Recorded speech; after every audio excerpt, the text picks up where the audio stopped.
नमस्कार, my self doctor RC. Maurya, Ayurveda medical अफसर, प्रयागराज, उत्तर प्रदेश से। क्या है स्वस्थ आहार? हितकर भोजन हम किसको कह सकते हैं? WHO के अकॉर्डिंग ऐसा आहार जो हमें माल न्यूट्रिशन से बचाए और नॉन कम्युनिकेबल डिजीजेज यानी NCDs, जिसको हम गैर संचारी रोग कहते हैं, इनको होने से भी बचाए, तो ऐसा आहार ही स्वस्थ आहार की श्रेणी में आता है। तो इससे पहले कि हम विस्तृत वर्णन आगे करें, जो लोग हमारे चैनल पर नए हैं कृपया इस चैनल को सब्सक्राइब करें, लाइक करें और शेयर करें, ताकि आयुर्वेदा एंड हेल्थ से रिलेटेड जो जानकारियां हैं वो ज़्यादा से ज़्यादा लोगों तक पहुंच सके और लोग स्वस्थ रह सकें। तो अब हम बात करते हैं कि जो आहार हमारा है वो हमारे लिए हितकर कैसे हो सकता है, हेल्दी डाइट कैसे हो सकता है। तो हेल्दी डाइट में ऐसी डाइट जो हमें माल न्यूट्रिशन यानी कुपोषण से बचा सके और NCDs यानी नॉन कम्युनिकेबल जो डिजीजेज हैं, जैसे कार्डियक प्रॉब्लम, मधुमेह यानी डायबिटीज़, मोटापा, कोलेस्ट्रॉल बढ़ा हुआ या इस तरह के जो और समस्याएं आती हैं, जैसे थायराइड हुआ और ऑस्टियोआर्थराइटिस हुआ, इस तरह की जो समस्याएं हैं इनसे हमें बचा सके। कैंसर जैसी समस्या भी NCDs में आती है, उससे बचा सके। तो ऐसी कौन सी डाइट हो सकती है जो हमें स्वस्थ रख सकती है, जिसको हम हेल्दी डाइट की श्रेणी में मान सकते हैं।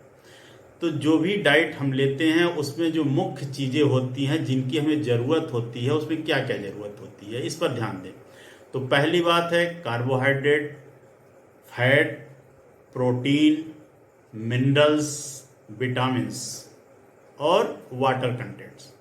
तो ये जो 6 चीज़ें हैं वो हमारे लिए बहुत ही ज़रूरी हैं। तो carbohydrate, fat, protein, minerals, vitamins और वाटर, ये चीज़ें हमें बहुत ज़रूरी हैं। ये कहाँ से मिलेंगी? जो डाइट ऐसी हम चूज करें जिसमें ये सारी चीज़ें मिल सके, और साथ में ही एक और बात आती है जो मिनरल्स, विटामिन, साथ साथ रफेस यानी रेशेदार यानी फाइबर्स भी हमें मिले।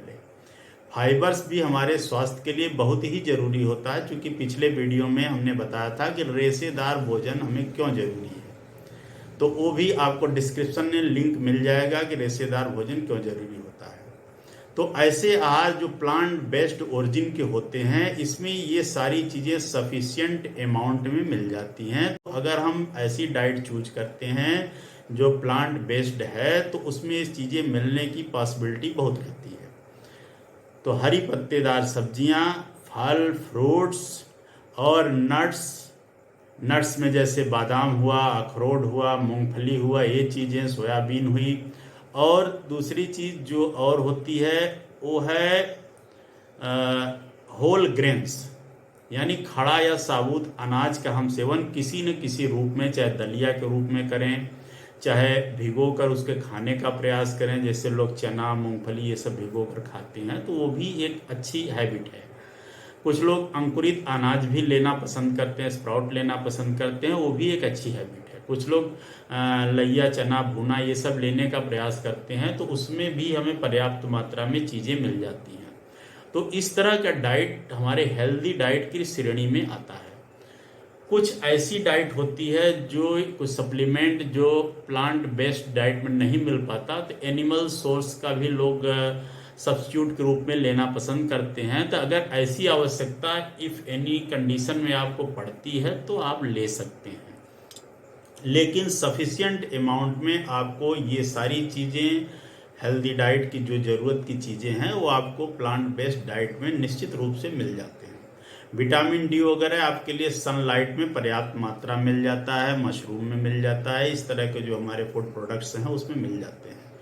तो ये चीज़ें आपको हेल्दी डाइट की जो ज़रूरी चीज़ें हैं वो मिल जाती हैं। तो इस तरह हमें हेल्दी डाइट को रखना बहुत ज़रूरी है।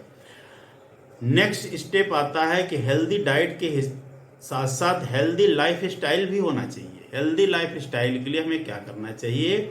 नियमित रूप से प्रतिदिन, जैसे हमारी दिनचर्या में सुबह उठना, फ्रेश होना, ब्रश मंजन करना, स्नान करना, ये शामिल है, उसी तरह योग और व्यायाम भी निश्चित रूप से दिनचर्या में शामिल करें। तो हम एक हेल्दी लाइफस्टाइल और हेल्दी डाइट के माध्यम से ही स्वस्थ रह सकते हैं और एनसीडीज यानी नॉन कम्युनिकेबल डिजीजेज से बच सकते हैं। तो इस तरह ये जानकारी ज़्यादा से ज़्यादातर लोगों को शेयर करें और मोटिवेट करें ताकि वो इस मुहिम के तहत अपने आप को स्वस्थ रख सकें। और जो वर्ल्ड व्यापी समस्या है, पूरे विश्व में एक महामारी की तरह फैल रही है, एनसीडीज यानी नॉन कम्युनिकेबल डिजीजेज, गैर संचारी रोग, इनसे लोग जागरूक हों और बच सकें। तो इसके साथ ही हमारा वीडियो आपको कैसा लगा, ज़्यादा से ज़्यादा लोगों तक शेयर करें, लाइक करें, सब्सक्राइब करें। धन्यवाद।